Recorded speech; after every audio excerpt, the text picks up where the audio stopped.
نہ جانے مسائل تو علماء سے پوچھیں، یہ حکم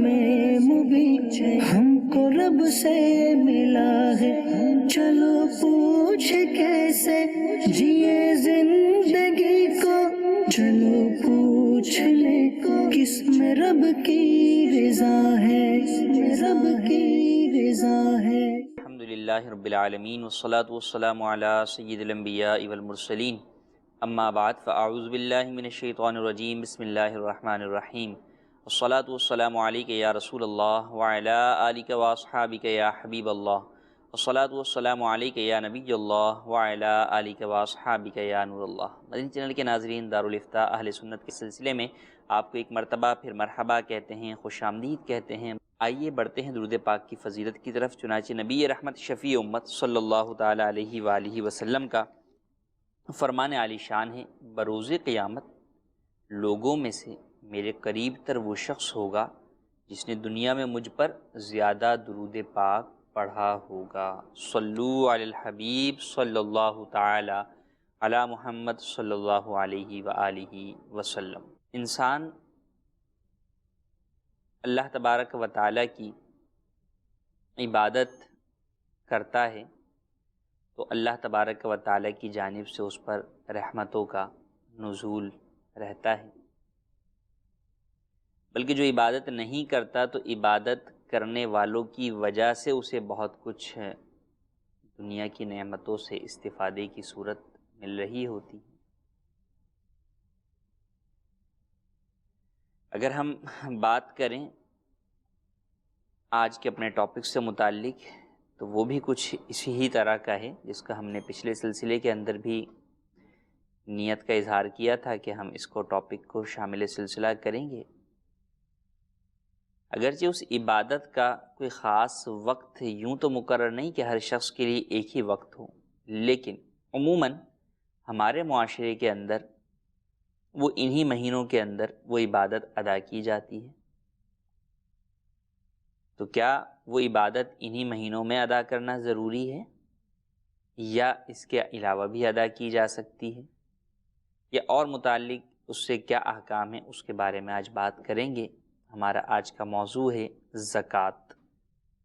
زکوٰۃ اور اس سے متعلقہ احکام کے اوپر ہم بات کریں گے۔ لوگ صدقہ و خیرات ادا کرتے ہیں اور خاص طور پر رمضان کو سمجھتے ہیں کہ یہ زکوٰۃ نکالنے کا مہینہ ہے، حالانکہ ایسا درست نہیں ہے۔ زکوٰۃ ہر شخص کے لیے الگ الگ ٹائم فرض ہو سکتی ہے، کیونکہ زکوٰۃ کا جو فرض ہونے کا معاملہ ہے وہ جب صاحب نصاب شخص کہ اس کے مال پر جب 1 سال گزر جاتا ہے تو زکوٰۃ فرض ہوتی ہے۔ وہ صاحب نصاب کب ہوا؟ کوئی 1 محرم کو ہوگا، ہو سکتا ہے کوئی 15 محرم کو ہو، کوئی 25 صفر کو ہو، تو کوئی 12 ربیع الاول کو ہو۔ تو جس کا جو سال جس تاریخ سے شروع ہو رہا ہے، جب نیکسٹ ایئر وہی تاریخ آئے گی تو اس کے اوپر زکوٰۃ فرض ہو جائے گی، جبکہ وہ پورا صاحب نصاب رہا مال نامی کے اعتبار سے۔ زکوٰۃ دینے میں کوتاہی بھی لوگ بہت کرتے ہیں، بہت سارا صدقہ و خیرات کر رہے ہوتے ہیں بسا اوقات، لیکن زکوٰۃ کی ادائیگی نہیں کر رہے ہو سکتا ہے یہاں پر کسی کے ذہن میں یہ سوال آئے کہ صدقہ و خیرات کر تو رہے ہیں، پھر زکوٰۃ کیوں ادا نہیں ہو رہی، یا پھر بھی زکوٰۃ کی ادا کرنا ضروری ہے؟ جی ہاں، بالکل، کیونکہ زکوٰۃ کی ادائیگی کے لیے ایک تو نیت ضروری ہے کہ آپ زکوٰۃ ادا کر رہے ہیں، دوسرا مستحق زکوٰۃ کو دینا ضروری ہے۔ اگر آپ نے مسجد کے اندر جو ہے وہ پیسے دے دیے تو اس سے آپ کی زکوٰۃ ادا نہیں ہوگی۔ اسی طرح کسی غیر مستحق کو آپ نے صدقہ دے دیا تو آپ کو صدقے کا یقیناً ضرور ثواب ملے گا، لیکن آپ کی زکوٰۃ ادا نہیں ہوگی۔ تو لہٰذا زکوٰۃ کی ادائیگی بہرحال ضروری ہے۔ آپ چاہے کتنا ہی صدقہ و خیرات کرتے ہیں، اگر آپ پر زکوٰۃ واجب ہے اور آپ زکوٰۃ ادا نہیں کرتے تو آپ گناہگار ہوں گے۔ اس بارے میں نبی کریم صلی اللہ تعالیٰ علیہ وآلہ وسلم کی احادیث طیبہ بھی ہیں، قرآن مجید میں بھی اللہ تبارک و تعالیٰ کے فرامین ہیں۔ موقع کی مناسبت سے کہ کرونا وائرس دنیا بھر میں پھیلا ہوا ہے، اس حوالے سے ایک حدیث مبارکہ آج صبح میں نے پڑھی کہ نبی کریم صلی اللہ تعالیٰ علیہ وآلہ وسلم ارشاد فرماتے ہیں کہ زکوٰۃ دے کر اپنے مالوں کو مضبوط قلعوں میں کر لو اور اپنے بیماروں کا علاج صدقے سے کرو، اور بلا نازل ہونے پر دعا و تضرع سے استعانت کرو۔ ابو داؤد شریف کی حدیث پاک ہے۔ فی زمانہ یا فی الوقت اگر بات کریں تو دنیا معاشی بحران کی طرف بھی جا رہی ہے، اور بیماری کی وجہ سے ہیلتھ ایشوز بھی جو ہے وہ بہت زیادہ بڑھتے چلے جا رہے ہیں، اور ایک بلا کے طور پر یہ وائرس کا نزول ہوا ہے، اس سے بھی خوف و ہراس ہے۔ اس حدیث پاک کے اندر ان تینوں کا ہی گویا کہ علاج ارشاد فرمایا گیا کہ اگر اپنے مالوں کی حفاظت چاہتے ہو تو زکوٰۃ ادا کرو، اگر اپنے بیماروں کا علاج چاہتے ہو تو صدقہ کرو۔ جو بیمار ہیں ان کی بیماری دور کرنے کے لیے، ان کی شفا یابی کے لیے یقیناً آپ علاج معالجہ کرتے رہیں، مگر صدقہ و خیرات کریں کہ یہ صدقہ و خیرات آپ کے مریض پر سے انشاءاللہ بیماری کو جلد دور کر دے گا، یوں ہی اس کے اوپر نازل ہونے والی جو بلائیں ہیں انہیں دور کر دے گا۔ تیسرا جو اس کے حدیث پاک کے اندر ارشاد فرمایا گیا کہ بلا نازل ہونے پر دعا، تضرع اور اس سے استعانت کرو۔ تضرع یعنی گریہ و زاری، اللہ کی بارگاہ میں دعا بھی کرو اور گڑ گڑا کر دعا کرو، اپنے گناہوں پر نادم ہو کر، شرمندہ ہو کر اللہ کی بارگاہ میں گڑ گڑا کر اسی سے جو ہے وہ شفا طلب کرو، اسی سے جو ہے وہ اس کی پناہ میں بندہ جو ہے وہ آ جائے، اس سے پناہ جو ہے وہ طلب کرے کہ ان بلاؤں سے جو ہے وہ چھٹکارا نصیب ہو جائے۔ فی زمانہ اگر ہم دیکھیں تو بہت سارے لوگ بہت ساری احتیاطیں تو ضرور کر رہے ہیں، لیکن بجائے اس کے کہ ہم اپنے طرز زندگی کو تبدیل کریں، ہم اس وائرس یا اس سے متعلقہ چیزوں کے اوپر بہت سارے لطیفے تو بنا رہے ہیں یا بنے بنائے ایک دوسرے کو فارورڈ یا وائرل تو کر رہے ہیں، لیکن یہ بہت کم دیکھنے میں آ رہا ہے کہ لوگ اللہ تبارک و تعالی کی بارگاہ میں گریہ وزاری کریں، اللہ عز و جل کی بارگاہ میں دعا کریں، اسی سے جو ہے وہ اس بلا کو دور کرنے کی دعا مانگیں، اور زیادہ سے زیادہ اللہ کی بارگاہ میں گریہ وزاری کریں اور اپنے آپ کو تبدیل کریں۔ موت تو ہر ایک انسان کو آنی ہے، کسی کو کسی کا سبب یہ بیماری ہو سکتی ہے، یہ بلا ہو سکتی ہے، کسی کا کچھ اور ہو سکتی ہے، کوئی بلا سبب بھی جو ہے وہ چلا جاتا ہے۔ تو بہرحال موت تو آنی ہے، تو انسان کو خوف اس بات کا کرنا چاہیے کہ موت تو آنی ہے، وہ آ ہی جائے گی، کہیں ایسا نہ ہو کہ زندگی ایسی گزار رہا ہوں یا اس حالت میں موت آ جائے کہ کل قیامت کے اندر بھی اللہ کی بارگاہ میں جو ہے وہ میں کہیں شرمسار نہ ہو جاؤں۔ تو لہٰذا اس خوف کے ذریعے سے اپنے آپ میں تبدیلی لانے کی کوشش کریں۔ اس وائرس کے ذریعے سے جو موت کا خوف لوگوں کے دلوں میں ہے، اس موت کے خوف کو خوف خدا اور آخرت کے عذاب کے خوف کی طرف لے جا کر اپنی جو ہے وہ اصلاح کی کوشش کریں، اپنے آپ کو تبدیل کرنے کی کوشش کریں، صدقہ و خیرات زیادہ سے زیادہ کریں، زکوٰۃ فرض ہے تو وہ جلد از جلد جو ہے وہ ادا کریں۔ اللہ تبارک و تعالی ان اعمال کے ذریعے سے انشاءاللہ عز و جل بلاؤں کو بھی دور فرمائے گا، ہمارے مریضوں کو بھی شفا عطا فرمائے گا، اور ہمارے اموال کی بھی حفاظت جو ہے وہ فرمائے گا، کیونکہ اللہ تبارک و تعالی نے قرآن مجید میں ارشاد فرمایا ہے، اور جو کچھ تم خرچ کرو گے اللہ تعالیٰ اس کی جگہ اور دے گا، وَهُوَ خَيْرُ الرَّازِقِينَ، اور وہ بہتر روزی دینے والا۔ تو راہ خدا میں مال خرچ کرنے سے کم نہیں ہوتا بلکہ بڑھتا ہی ہے، اور اگر خدا نہ خواستہ کسی کو دنیا کے اندر نہ بھی بڑھے تو بہرحال جو آخرت میں اس کا ثواب اس کے نامہ اعمال میں ذخیرہ ہو رہا ہے اس سے تو ایک کوئی بھی بندہ مومن انکار نہیں کر سکتا۔ تو زیادہ سے زیادہ صدقہ و خیرات کرنا چاہیے، اور اگر آپ پر صدقہ واجب ہے، زکوٰۃ ہے، فطرہ ہے، قربانیاں تھیں پہلے جو آپ نے ادا نہیں کی، تو انہیں جلد از جلد ادا کر کے ان تمام ادائیگیوں سے سبکدوش ہو جائیں اور بر وقت زکوٰۃ ادا کریں۔ زکوٰۃ کے بارے میں لوگوں میں بہت ساری جو ہے وہ غلط فہمیاں پائی جاتی ہیں، ان تمام کے اوپر ہی ہم بات کریں گے۔ آئیے بڑھتے ہیں کالز کی طرف۔ جی، میرا نام غلام یاسین اتاری ہے، میرا گولڈ جویلری کا کام ہے۔ میرا سوال یہ ہے مفتی صاحب سے کہ جیسے میرا جو ہے نا جویلری جو ہے نا میری سیٹس ہیں جویلری کے، اس کا جو ہے نا کوئی لاکھ روپے کی، کوئی 1.5 لاکھ روپے کی ہے۔ اب میں زکوٰۃ اس کی نکالوں گا جو مجھے کاسٹ جو پڑی ہے، یا میں زکوٰۃ اس کی نکالوں گا جو جتنے میں مجھے سیل کرنا ہے؟ جیسے میرے پاس جویلری ہے 2 لاکھ روپے کی، اب میں سیل کروں گا اس کو 2.25 لاکھ روپے کا، تو میں زکوٰۃ 2 لاکھ کی دوں گا یا 2.25 لاکھ کی دوں گا؟ یہ میرا سوال ہے۔ جی، سونا اور چاندی یہ وہ مال ہیں جن کو اللہ تبارک و تعالی نے مال جو ہے وہ بنایا، مال سے مراد ثمن بنایا، اسی لیے ان کو ثمن خلقی کہا جاتا ہے، پیدائشی طور پر جو ہے وہ یہ ثمن ہے۔ نوٹ یا کرنسی تو بسا اوقات تبدیل ہو جاتی ہے، جب تبدیل ہو جائے تو پیچھے والی کرنسی کو کوئی پوچھتا بھی نہیں ہے، خالی ردی کا پیپر بن جاتی ہے،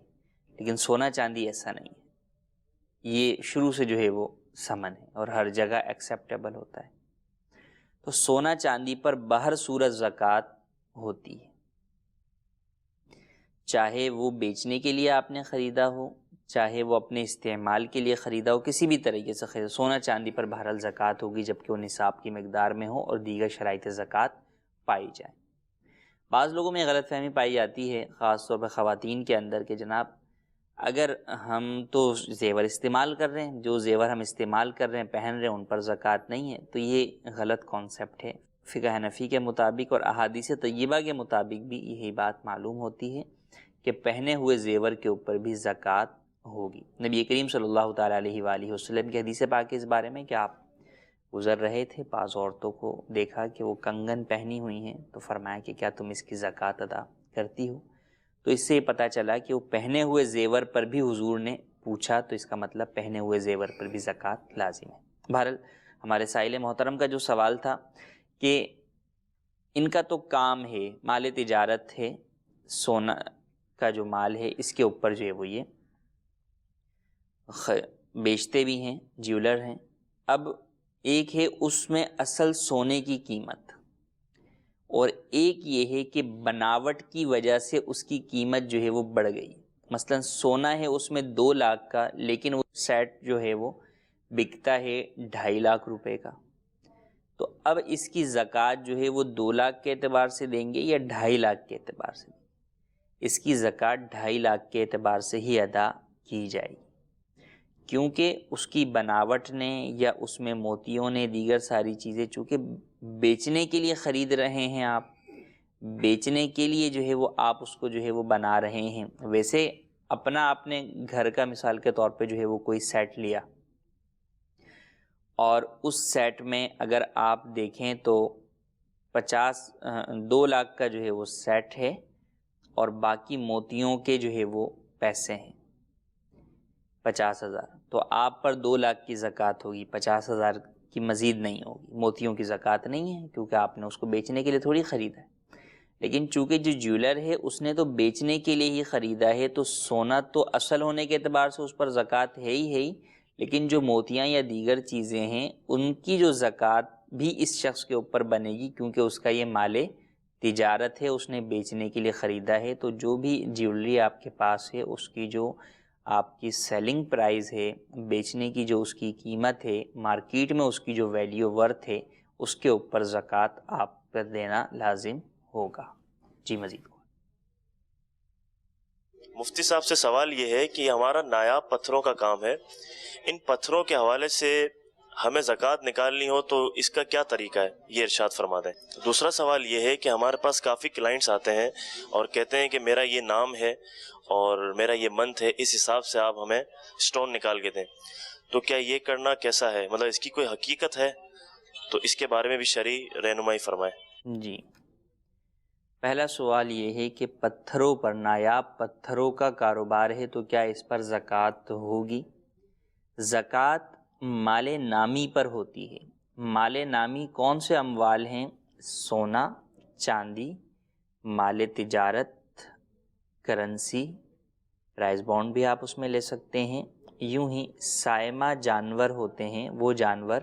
یہ سائمہ جو ہے وہ سین کے ساتھ ہوتا ہے، سائمہ، اس سے مراد وہ جانور ہوتے ہیں کہ جنہیں جو ہے وہ چھوڑ دیا جاتا ہے اور وہ عام چراگاہوں کے اندر جو ہے وہ چلتے ہیں، اور مقصود ان سے جو ہے وہ،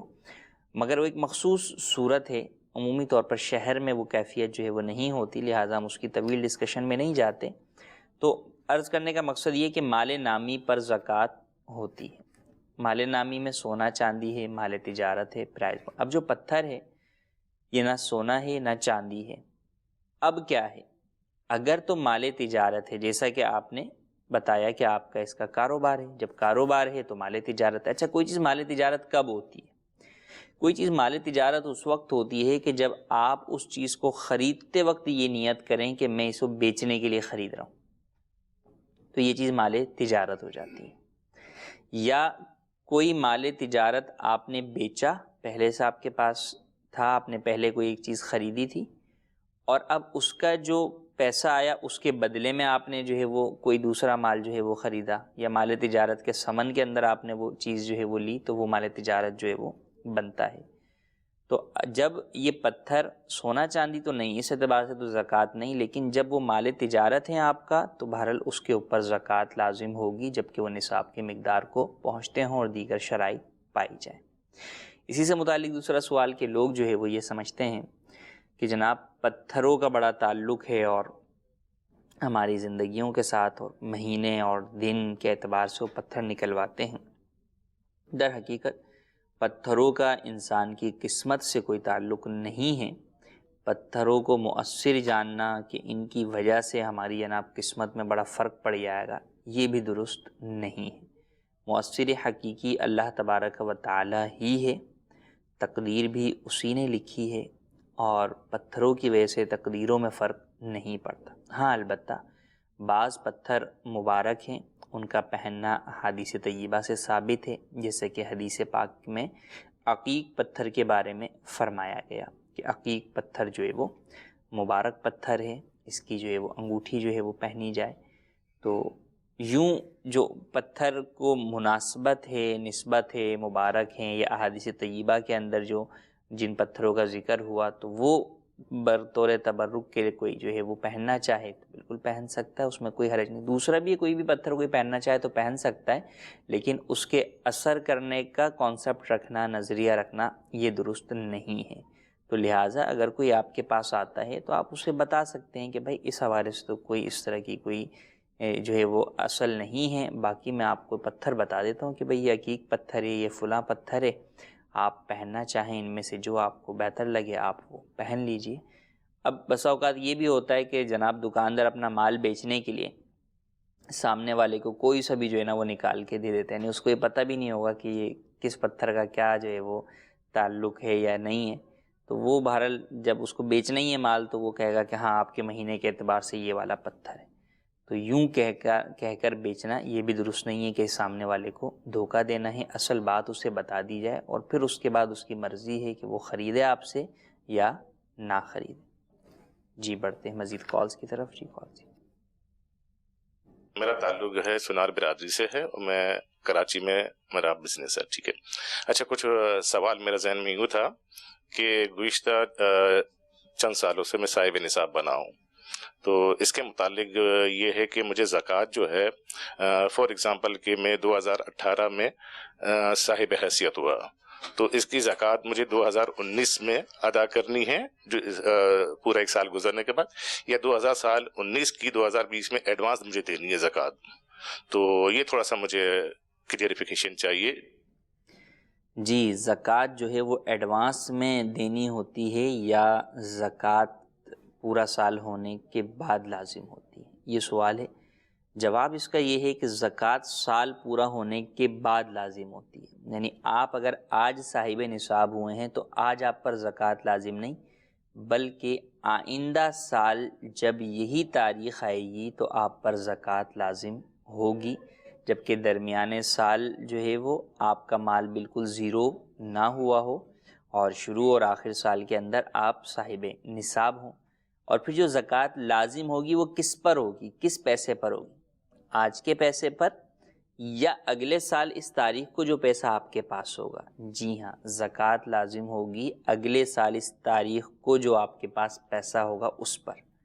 اگر آج جو ہے وہ آپ صاحب نصاب ہوئے 1 لاکھ سے، لیکن اگلے سال اسی تاریخ کو آپ مالک ہیں جناب 10 لاکھ کے، اور درمیان میں آپ کا مال زیرو نہیں ہوا، اگرچہ نصاب سے کم ہو گیا لیکن زیرو نہیں ہوا، تو آپ کے اوپر اگلے سال زکوٰۃ لازم آئے گی 10 لاکھ روپے کی، اگرچہ اس میں سے کچھ پیسہ آپ کے پاس 1 مہینہ پہلے ہی آیا ہو یا 1 دن پہلے ہی کیوں نہ آیا ہو، لیکن جب پہلے سے آپ صاحب نصاب ہیں تو اس میں جتنا پیسہ آتا جائے گا وہ ایڈ ہوتا جائے گا اور لاسٹ فیگر دیکھا جائے گا کہ آپ کے پاس کتنا ہے، جو اماؤنٹ لاسٹ ہوگا اس کے اوپر زکوٰۃ لازم ہوگی۔ جی مزید کال۔ جی میں نے یہ سوال کرنا ہے کہ زکوٰۃ صرف مسجد میں پیسے دے دیجیے ہماری زکوٰۃ ہو جائے گی کہ نہیں ہوگی؟ زکوٰۃ مسجد میں دے سکتے ہیں یا نہیں؟ زکوٰۃ کے جو مستحق ہیں یا مصارف ہیں وہ قرآن مجید میں ارشاد فرما دیے گئے انما الصدقات للفقراء والمساکین، اور آگے آیت مبارکہ پوری تفصیلی ہے۔ تو فقراء اور مساکین جو ہے وہ زکوٰۃ کا مصرف ہیں، مستحق کے زکوٰۃ ہیں۔ فقراء کون ہیں؟ فقیر وہ شخص ہوتا ہے جس کی ملکیت میں حاجت اصلیہ سے زائد 52.5 تولہ چاندی کی مالیت کے برابر کوئی بھی مال موجود نہ ہو۔ اور مسکین کون ہوتا ہے؟ مسکین وہ ہوتا ہے جس کے پاس ایک وقت کے بھی کھانے کے لیے کچھ بھی نہ ہو یا پہننے کے لیے کپڑے موجود نہ ہوں۔ شرعی فقیر جو ہوتا ہے، فقراء ہوتے ہیں، انہیں زکوٰۃ لینا جائز ہے لیکن زکوٰۃ مانگنا جائز نہیں۔ جو مسکین ہے اس کے لیے لینا بھی جائز ہے اور اس کے لیے مانگنا بھی جائز ہے۔ تو زکوٰۃ کے مستحق یہ ہیں، زکوٰۃ خرچ کرنے کے یہ افراد ہیں کہ ان پر آپ خرچ کر سکتے۔ مساجد مدارس میں ڈائریکٹ زکوٰۃ نہیں لگتی، البتہ اگر کسی مسجد میں یا مدرسے میں اہتمام ہو اس بات کا کہ وہ آپ کی زکوٰۃ درست طریقے سے مستحق کے زکوٰۃ تک پہنچا دیں گے تو پھر آپ انہیں دے سکتے ہیں۔ جیسے دعوت اسلامی ہے کہ آپ دعوت اسلامی کو زکوٰۃ ادا کرتے ہیں، دعوت اسلامی پر ڈائریکٹ زکوٰۃ نہیں لگتی، دعوت اسلامی آپ کی زکوٰۃ لے کر جو مستحق زکوٰۃ ہے اس تک پہنچاتی ہے، اور پھر وہ مستحق زکوٰۃ شخص جو ہے وہ اپنی خوشی سے وہ پیسہ دعوت اسلامی کو ڈونیٹ کر دیتا ہے، عطیہ کر دیتا ہے، دعوت اسلامی کو صدقہ کر دیتا ہے۔ تو جب مستحق زکوٰۃ کی کسٹڈی میں وہ پیسہ گیا تو آپ کی زکوٰۃ ادا ہو گئی، وہ اس کا مالک ہو گیا، اب اس کے بعد وہ آگے کسی کو بھی چاہے دے۔ تو یوں ہی اگر مسجد انتظامیہ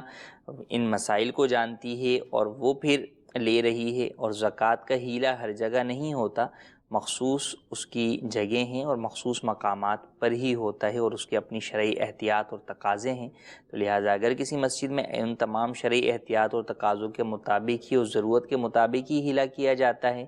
تو وہاں پر آپ بتا کر دیں گے۔ زکوٰۃ کبھی بھی ایسی جگہ پر دیں تو بتا کر دیں جہاں پہ ڈائریکٹ زکوٰۃ نہیں لگتی، کیونکہ وہ سمجھیں گے شاید آپ نارمل ڈونیشن دے رہے ہیں، آپ ویسے ڈائریکٹ کسی شرعی فقیر کو دے رہے ہیں تو آپ بتا کر دینا ضروری نہیں کہ یہ زکوٰۃ ہے، بلکہ آپ نے اسے تحفہ کہہ کر بھی دے دیا، قرض کہہ کر بھی دے دیا تو بھی زکوٰۃ ادا ہو جائے گی۔ لیکن جب آپ کسی ایسی جگہ دے رہے ہیں جہاں پہ ڈائریکٹ زکوٰۃ نہیں لگتی تو وہاں بتا کر دینی ہوگی تاکہ وہ آگے اس کو اس پروسیس سے گزاریں جس کے مطابق آپ کی زکوٰۃ درست طریقے سے ادا ہو جائے۔ مزید نیکسٹ کال کی طرف جو ہے وہ چلتے ہیں۔ جی کال تھی۔ اور آپ کے انویسٹر کا کام کرتا ہوں، میرے پاس پلاٹ وغیرہ ہیں، تو میں نے یہ پوچھا تھا جو میں نے سیل کرنے کے لیے لیے ہوئے ہیں، تو وہ تو ابھی تک 1 سال ہو گیا مجھے، میرے سیل نہیں ہوئے، تو ان پہ زکوٰۃ کن پیسوں پہ بنے گی؟ سارے پلاٹ کے اوپر بنے گی یا جو سیل کر کے اس کا مجھے جو منافع وغیرہ آئے گا اس پہ ہوگی؟ جی مزید کال۔ مفتی صاحب کی بارگاہ میں عرض یہ ہے کہ 5 رجب 1440 ہجری کو مجھ پر زکوٰۃ فرض ہوئی سونے کی موجودگی میں، اور اسی رمضان میں یعنی 1440 کے رمضان میں ہی میں نے اس کی زکوٰۃ ایڈوانس میں نکال دی۔ اب جب 1441 ہجری آیا 5 رجب کو، اس وقت کے سونے کی قیمت اور اب کی قیمت میں فرق ہے، تو کیا وہی کافی ہوگی یا یہ اس والی قیمت کو ملا کر اس کی زکوٰۃ دینی پڑے گی؟ کیونکہ زکوٰۃ تو اس رجب کی 4 کو فرض ہونی۔ جواب ارشاد فرمائیے۔ جی مزید کال۔ میڈیکل سٹور ہے، اس کی زکوٰۃ ڈیلی ایور سے بتا دیں یا سال کے بعد بتا دیں؟ میڈیکل اسٹور پر زکوٰۃ۔ پہلا سوال یہ کہ پراپرٹی آپ نے جو بیچنے کے لیے خریدی ہوئی ہے، کچھ بک گئی ہیں کچھ نہیں بکی ہیں، تو اس میں زکوٰۃ کس پر ہوگی؟ پروفٹ پر یا جو ہے وہ، اگر تو پراپرٹی کے آپ مالک ہیں، آپ نے وہ پراپرٹی خریدی ہے اور بیچنے کی نیت سے ہی خریدی ہے، تو اس صورت میں اس کی کل ویلیو کے اوپر زکوٰۃ لازم ہوگی۔ فقط زکوٰۃ پروفٹ پہ لازم نہیں ہوتی، زکوٰۃ کل مال پر لازم ہوتی ہے۔ لہٰذا جو بھی آج زکوٰۃ کا سال جس دن آپ کا پورا ہو رہا ہے، اس دن جو اس پراپرٹی کی قیمت ہے، اس اعتبار سے آپ کے اوپر اس کی زکوٰۃ دینا لازم ہوگا۔ دوسرا سوال یہ ہے کہ آپ نے ایڈوانس میں زکوٰۃ ادا کر دی سونے کی، اب سونے کے ریٹ جو ہے وہ بڑھ گئے، تو کیا وہ زکوٰۃ کافی ہے یا اور دینی ہوگی؟ جب آپ قیمت سے ادا کر رہے ہیں زکوٰۃ، تو اب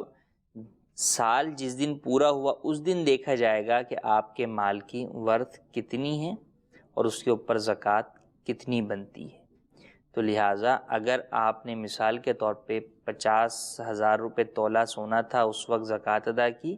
اور جب سال پورا ہوا، ایڈوانس میں دی تھی آپ نے زکوٰۃ، سال پورا ہوا تو سونا ہو گیا 70,000 روپے تولہ، تو آپ کو 70,000 کے اعتبار سے جو زکوٰۃ کا فرق بنتا ہے وہ مزید ادا کرنا ہوگا۔ یہ تھا قیمت کی صورت میں۔ اور اگر آپ نے دیا ڈائریکٹ سونا ہی، مثال کے طور پہ جناب جو ہے وہ آپ نے 4 ماشے جو ہے وہ سونا جو ہے وہ زکوٰۃ کے اندر دے دیا، وہ سونا کوئی بالی تھی یا کوئی اس طرح کا کوئی بھی چیز تھی، وہ دے دی سونے میں آپ نے، تو اب قیمت بڑھے یا کم ہو اس سے کوئی فرق نہیں پڑے گا، بلکہ اب آپ نے جتنی جو ہے وہ جو سونا ادا کر دیا 2.5% جو بنتا تھا، تو اس صورت کے اندر آپ کی زکوٰۃ ادا ہو گئی، جبکہ سونے میں اضافہ نہ ہوا ہو۔ ہاں اگر سونے میں اضافہ ہو گیا کہ آپ نے مزید کوئی جناب بالی خرید لی یا کوئی اور جو ہے وہ سیٹ خرید لیا یا چوڑیاں خرید لیں، تو اگر یوں سونے میں ہی اضافہ ہو گیا تو پھر اس کے اوپر زکوٰۃ جو بھی اضافہ ہوا ہے اس کی جو بھی زکوٰۃ بنتی ہے وہ ادا کرنا بہرحال آپ پر لازم رہے گا۔ تیسرا سوال کہ میڈیکل اسٹور پر جو ہے وہ زکوٰۃ آپ کیا دیں؟ زکوٰۃ دیکھیں چاہے میڈیکل اسٹور ہو یا کوئی بھی، اس پہ ڈیلی یا ویکلی نہیں ہوتی یا منتھلی نہیں ہوتی، زکوٰۃ سال پر لازم ہوتی ہے۔ میڈیکل اسٹور میں بھی جو مال ہے آپ کا وہ مال تجارت ہے، تو سال کا پورا حساب جو ہے وہ آپ کو نکالنا ہوگا۔ اور جو زکوٰۃ کی ہم بات کرتے ہیں اس کے اندر یہ نہیں دیکھا جاتا کہ آپ اپنے بزنس کا سال کاؤنٹ نہیں کرتے، کیونکہ بزنس کا سال کچھ اور ہو سکتا ہے، لیکن آپ چونکہ زکوٰۃ بزنس پر نہیں ہے، زکوٰۃ آپ پر ہے، مجھ پر ہے، فرد کے اوپر ہے، انسان پر زکوٰۃ ہے، بزنس پر زکوٰۃ نہیں ہوتی۔ بزنس کا مالک کون ہوتا ہے؟ انسان ہوتا ہے، تو انسان کی ملکیت پر زکوٰۃ ہوتی، اس کا جو مال ہوتا ہے، جو مال نامی ہوتا ہے، اس پر زکوٰۃ ہوتی۔ ہو سکتا ہے بزنس تو آپ نے شروع کیا ہو 1 ربیع الاول کو، لیکن بزنس سے 5 سال پہلے بھی آپ صاحب نصاب تھے، اور اس کے جو آپ صاحب نصاب تھے وہ آپ 1 محرم کو تھے، تو آپ پر زکوٰۃ جو ہے وہ بزنس کے اعتبار سے 1 ربیع الاول کو نہیں، بلکہ آپ پر 1 محرم کو ہی جو ہے وہ زکوٰۃ لازم ہوگی، کیونکہ آپ پہلے سے صاحب نصاب ہیں اور آپ کا جو سال کا سرکل چل رہا ہے وہ 1 محرم سے 1 محرم جو ہے وہ چل رہا ہے۔ تو لہٰذا آپ کو اپنے بزنس جتنے بھی ہیں، ایک بھی نہیں بلکہ جتنے بھی بزنس ہیں، ان تمام کی کیلکولیشن کو یکم محرم سے کی تاریخ پر کاؤنٹ کرنا پڑے گا کہ اس تاریخ کو یکم محرم کو آپ کے تمام بزنس کی ورتھ کیا ہے، مالیت کیا ہے، اور پھر اس اعتبار سے آپ کے اوپر زکوٰۃ دینا لازم ہوگا۔ جی مزید کال۔ کیا مرد چاندی کی انگوٹھی پہن سکتا ہے اس طرح کہ اس پر اگر سونے کا پانی چڑھا دیا جائے؟ جی مزید کون؟ صدام حسین ضلع رحیم یار خان سے میرا یہ سوال ہے کہ مسجد کا چندہ جب کوئی آدمی لینے جاتا ہے تو 500 روپیہ اس میں سے اٹھا لیتا ہے، کہتا ہے کہ یہ میری مزدوری ہے، کیا ایسا کرنا ٹھیک ہے؟ جی مزید کون؟ دکاندار جو اپنی زکوٰۃ وغیرہ نکالتا ہے، نکالنے کے بعد اس کے پیسے بنیں گے تو ان کا جو راشن دکان میں چینی گھی وغیرہ وہ پیکٹ بنا کر جو غریب کسٹمر وغیرہ ہیں محلے میں ان کو تقسیم کر سکتا ہے۔ جی، مرد کے لیے چاندی کی انگوٹھی پہننا جائز ہے بشرطے کہ وہ 4.5 ماشے سے کم ہو اس کا وزن، 1 نگینے والی ہو، نہ 1 نگینے سے زائد ہو، نہ ہی بغیر نگینے کی، تو مرد کے لیے ایسی انگوٹھی پہننا جائز ہے۔ اور جو وزن کی ہم نے بات کی 4.5 ماشا سے کم ہو، اس میں چاندی کا وزن ہے، جو اس میں پتھر لگتا ہے یا نگ لگتا ہے اس کے وزن کا کوئی اعتبار نہیں، وہ کتنا ہی زیادہ اس میں فرق نہیں، اس میں حرج نہیں ہے، بس اس میں یہ ضروری ہے کہ نگینہ 1 ہو، نہ 1 سے زیادہ ہو، نہ ہی بغیر نگینے کے ہو۔ نمبر 1۔ نمبر 2 سوال اسی سے متعلق تھا کہ اس کے اوپر سونے کا پانی چڑھا لیا۔ اب جب سونے کا پانی چڑھایا ہے، فقط کلر ہوا ہے، تو پہننا تو جائز ہے، لیکن چونکہ دوسرے لوگ جب دیکھیں گے تو وہ یہ سمجھیں گے کہ یہ سونے کی انگوٹھی پہنے ہوئے ہیں صاحب، تو وہ بدگمان ہوں گے، تو لہٰذا ایسا کام کرنا جس کی وجہ سے دیگر مسلمان بدگمانی میں مبتلا ہوں، اس کی بھی اجازت نہیں، تو اس سے بھی بچنا چاہیے۔ تو لہٰذا سونے کا کلر کروائی ہوئی انگوٹھی نہ پہنی جائے کہ دوسرے لوگ اس بارے میں بدگمان ہوں گے اور اس کو ٹوکیں گے بھی ہو سکتا ہے، اور نہ ٹوکے تو کم از کم دل میں برا جانیں گے کہ یار یہ دیکھو کیسا جو ہے وہ شخص ہے کہ یہ سونے کی انگوٹھی پہن رہا ہے، حالانکہ مرد پر سونا پہننا حرام ہے۔ اب یہ کس کس کو جا کے وضاحت کرتا پھرے گا کہ نہیں یہ جناب سونے کی نہیں ہے تو چاندی کی ہے، تو لہٰذا اس پر سونے کا پانی پھروانے سے بچنا ہی چاہیے۔ دوسرا سوال یہ ہے کہ جناب مسجد کا چندہ کرتے ہیں اور اس میں سے 500 اٹھا لیتے ہیں کہ میری مزدوری ہے۔ جو 500 اٹھا لینا تو ہرگز درست نہیں ہے۔ ہاں اگر مسجد انتظامیہ کسی شخص کو اجیر کرتی ہے کہ آپ صبح 8 سے لے کے شام 5 بجے تک ہمارے ملازم ہیں اور آپ کے ذمے یہ کام ہے کہ آپ جائیں گے اور مسجد کے لیے چندہ جو ہے وہ کریں گے، اور پھر جتنا آپ جو چندہ کریں گے تو ہم آپ کو اس پورے دن کے جو ہے وہ جو آپ کو پیسے دیں گے، سیلری دیں گے، وہ جناب آپ کو 300 400 500 جو بھی وہاں کا عرف ہے اس کے مطابق وہ طے کرتے ہیں، تو یہ درست ہے۔ لیکن وہ پہلے طے کرنا جو ہے وہ ضروری ہے، اور وہ ٹائم پیریڈ بھی جو ہے وہ ضروری ہوگا کہ آپ کس ٹائم سے کس ٹائم تک جو ہے وہ کام کریں گے، اور پھر مسجد انتظامیہ اس کے اندر یہ بھی دیکھے کہ اس شخص نے کام بھی کیا یا نہیں کیا، یا فقط جناب جو ہے وہ 4 جگہ گیا اور پھر اس کے بعد کہیں پر بیٹھ گیا اور آخر میں لا کے مسجد کو جو ہے وہ پکڑا دیا۔ پھر وہ جو پیسے اس کو دینے ہیں اس میں بھی عرف بھی دیکھنا ہوگا، اور یہ بھی دیکھنا ہوگا کہ وہ شخص کتنا جو ہے وہ چندہ کر کے لے کر آتا ہے۔ پتہ چلا 500 روپے اس کو دے رہے ہوں اور لا رہا وہ 300 روپے ہو چندے کے، تو اگر اس طرح کی کوئی صورتحال ہے یا متعین نہیں ہے یا جناب جو ہے اور کوئی صورت ہے تو اس کی اجازت نہیں ہے۔ متعین کیا جائے، وقت پر باؤنڈ کیا جائے اور اس میں اس سے کام کروایا جائے اور اس میں عرف کے مطابق اس کو تنخواہ دی جائے تو اس کی اجازت ہے۔ تیسرا سوال یہ ہے کہ جو مستحق زکوٰۃ ہے شخص، وہ زکوٰۃ کے پیسوں جو اس کو زکوٰۃ ادا کرنی ہے تو وہ اس سے راشن لے آتا ہے اور پھر وہ غریبوں کو دیتا ہے، تو یہ کیسا ہے؟ زکوٰۃ پیسوں میں ہی دینا ضروری نہیں ہے، بلکہ آپ سونا چاندی بھی زکوٰۃ میں ڈائریکٹ دے سکتے ہیں، یوں ہی آپ زکوٰۃ کے اندر اناج بھی دے سکتے ہیں، کپڑے بھی زکوٰۃ میں دے سکتے ہیں، پھل فروٹ بھی زکوٰۃ میں دے سکتے ہیں، کوئی بھی چیز زکوٰۃ میں دے سکتے ہیں۔ ضروری کیا چیز ہوگی کہ آپ جو زکوٰۃ میں دیں گے اس کی کون سی قیمت کاؤنٹ کریں گے۔ مثال کے طور پہ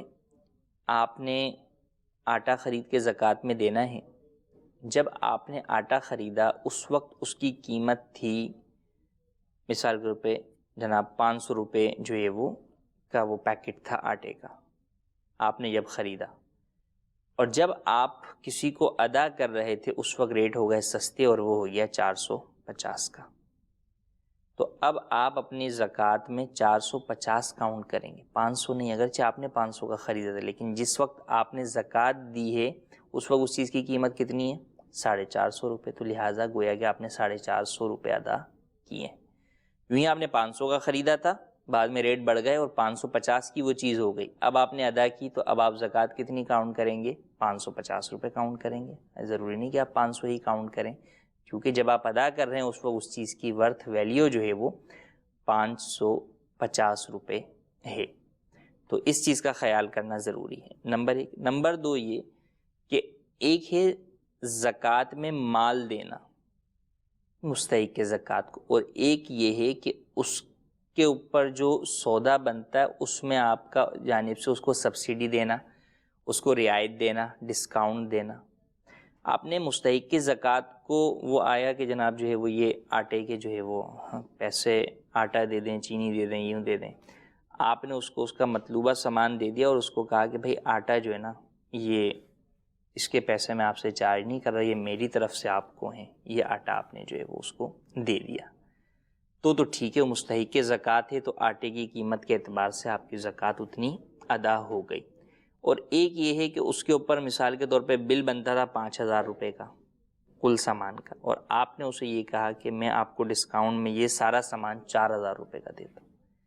تو اگر آپ نے یوں کیا تو اب آپ کی زکوٰۃ ادا نہیں ہوگی، کیونکہ وہ آپ نے ڈسکاؤنٹ دیا ہے، یعنی انہی چیزوں کی آپ نے قیمت کم کر کے اسے دے دیا ہے، تو آپ نے اپنی جانب سے اسے کسی چیز کا مالک نہیں کیا۔ تو ڈسکاؤنٹ کر دینا کسی چیز کے اندر، اس میں آپ سامنے والے سے رعایت تو کر رہے ہیں لیکن اسے کسی چیز کا مالک نہیں کر رہے، بلکہ اس کے پاس سے جو پیسے آنے اسی میں اسے سہولت ہو جا رہی ہے، اسی میں اس کو چھوٹ مل جا رہی ہے، تو اس سے زکوٰۃ ادا نہیں ہوگی، بلکہ آپ کو اسپیسیفک کسی چیز کا اسے مالک کرنا ہوگا۔ تو اب وہ چاہے آپ جو ہے وہ اس میں کر دیں آٹے کی صورت میں کہ بھئی یہ میری طرف سے آپ کو ہے، یہ میں نے آپ کو جو ہے وہ دیا، یہ آپ کے حساب میں شامل نہیں،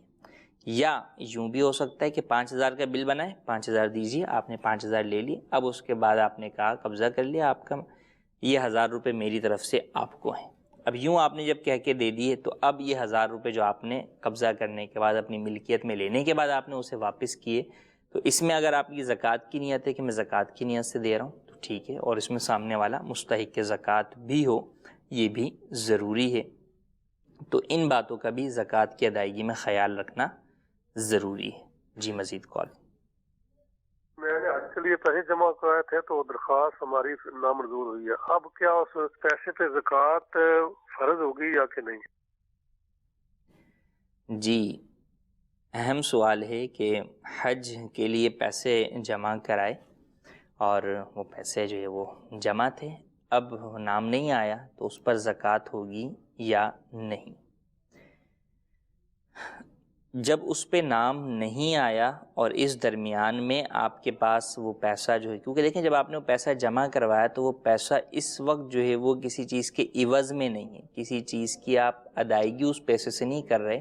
بلکہ وہ پیسہ گویا کہ گورنمنٹ نے سیکیورٹی ڈپازٹ کے طور کے اوپر رکھا تھا تاکہ نام نکل آئے تو پھر اس کے بعد کوئی شخص بھاگ نہ جائے گا، نہیں نا میں تو نہیں جا رہا، تو وہ سیکیورٹی ڈپازٹ کے طور پر تھا، تو لہٰذا نام نہیں آیا تو اب آپ کو اس کے اوپر زکوٰۃ ادا کرنی ہوگی۔ بلکہ جن کا نام آ گیا، مثال کے طور پہ قرعہ اندازی جو ہے وہ ہوئی 12 مارچ کو ہمارے ہاں پاکستان کے اندر، کسی شخص کے اوپر جو زکوٰۃ کا تاریخ بن رہی تھی تو وہ مثلاً 10 رجب بن رہی تھی، اور وہ 10 رجب جو ہے وہ مثال کے طور پہ آپ یوں فرض کر لیں کہ وہ 6 مارچ کو یا 8 مارچ کو 10 مارچ کو تھی، تو اب 10 مارچ کو اس کا زکوٰۃ کا سال بن رہا تھا، اور اس سال جس دن بن رہا تھا اس کے پاس جناب 5 لاکھ روپے تھے، تو لیکن وہ 5 لاکھ روپے حج کے لیے بینک میں اس نے جمع کروائے ہوئے تھے، ابھی فائنل نہیں ہوا کہ اس کا نام آئے گا یا نہیں آئے گا، 12 کو فائنل ہوگا، لیکن زکوٰۃ کا سال کب آیا؟ مثلاً 10 مارچ کو تاریخ کو آ گیا، جو بھی اس دن اسلامی تاریخ تھی اس کی، تو اب بھی اس کے اوپر اس کی زکوٰۃ لازم ہوگی، اگرچہ بعد میں اس کا نام بھی آ جائے، کیونکہ جس وقت نام آیا اس وقت وہ پیسہ اس کی ہی ملکیت میں تھا، ایز اے سیکیورٹی ڈپازٹ جو ہے وہ بینک میں جمع تھا، لیکن وہ تھا اسی کی ملکیت میں، تو لہٰذا اس کے اوپر بھی زکوٰۃ لازم ہوگی۔ ہاں نام آ گیا، اب اس کے بعد کسی کا زکوٰۃ کا سال پورا ہو رہا ہے تو اس کے اوپر زکوٰۃ لازم نہیں ہوگی کہ اب وہ پیسہ سیکیورٹی ڈپازٹ سے نکل کر وہ جو ہے وہ سامنے گورنمنٹ کی اس حج کے پورے پیکیج کی قیمت کی ادائیگی کے طور پر وہ ادا ہو گیا۔ یہ تھا اس سے متعلق احکام۔ زکوٰۃ کا مال چوری ہونے کی صورت کے اندر کن صورتوں میں کیا احکام ہیں، اس کے اوپر انشاءاللہ ہم نیکسٹ سلسلے کے اندر جو ہے وہ کلام کریں گے۔ ہمارے سلسلے کا وقت ختم ہوا چاہتا ہے۔ اللہ تبارک و تعالی سے دعا ہے جو سنا اسے یاد رکھنے، اس پر عمل کرنے، اسے دوسروں تک پہنچانے کی سعادت نصیب فرمائے، آمین بجاہ النبی الامین۔ صلو علی الحبیب صلی اللہ تعالی علی محمد صلی اللہ علیہ وآلہ وسلم۔ نہ جانے مسائل تو علماء سے پوچھیں، یہ حکم مبین ہم کو رب سے ملا ہے، چلو پوچھ کیسے جیے زندگی کو، چلو پوچھ لے کس میں رب کی رضا ہے، رب کی رضا